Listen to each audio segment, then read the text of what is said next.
and welcome to another book talk. Today, I give you a magical Monday video, and that means a fantasy novel. It was night again. The Waystone Inn lay in silence, and it was a silence of 3 hearts. Today we talk about the work of Patrick Rothfuss, specifically the novel The Name of the Wind, the first book in the Kingkiller Chronicle. And look at that, there are 3 books.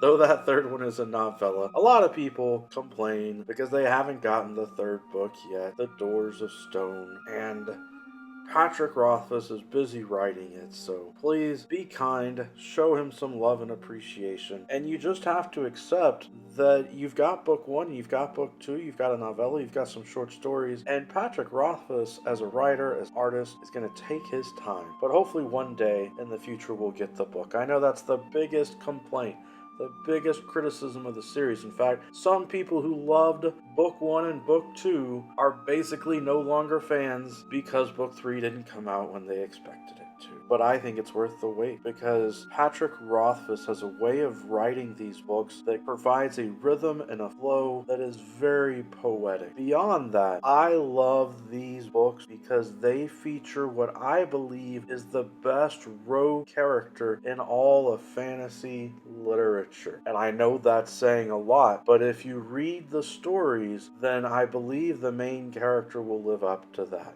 The main character's name is difficult to pronounce, so what I decided to do is pronounce it Quoth or Quoth. It says in the book that you're supposed to pronounce his name like the word Quoth, but with a V in it. So actually, when I was reading the first book, a lot of times in my head, I would just pronounce it Quoth. But to try and create that quoth sound with the V, it's quoth.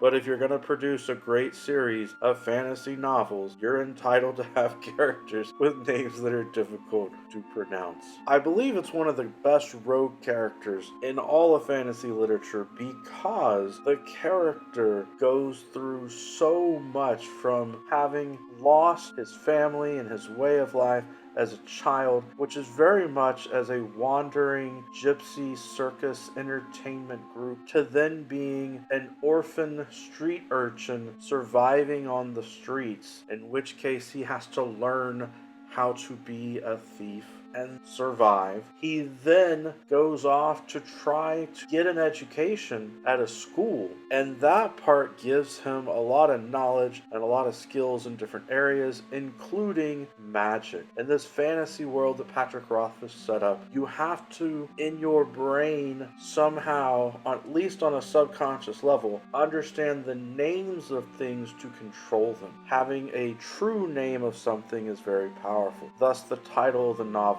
The Name of the Wind, as this character chases the name of the wind, so to speak, wanting to know it so that he can control the wind and have that magical power. At the school, not only is he learning important subjects that help him, like alchemy, but he's also fine-tuning his musician skills. He has a chance to play across the river at the town there, and he really impresses people with his singing and his music skills. But really, I've been talking to you about his childhood and him growing up. What I left out is the beginning of the novel actually has Quoth or Quoth as an older man who is kind of hiding as an innkeeper, living a simple life because something happened. There's something powerful and mysterious about this character's life where he's older and he's settled down at this inn pretending to be someone else because of some horrible, tragic thing that has happened. So as you read the story, you experience the life of this rogue kid, this orphan, trying to survive, trying to prove himself, trying to find love and friendship, but you know that something horrible, something dark, something terrible is a part of this story. There is a creature that's in the story that is sort of like a dragon without wings, which was a really fascinating part of the story as well. Give the book a try. I gave it 5 out of 5 stars. It's one of my all-time favorite works, but I know I'm biased because I love rogue characters. I'll tell you more about the series next week. Every day is a good day for a book talk. Peace.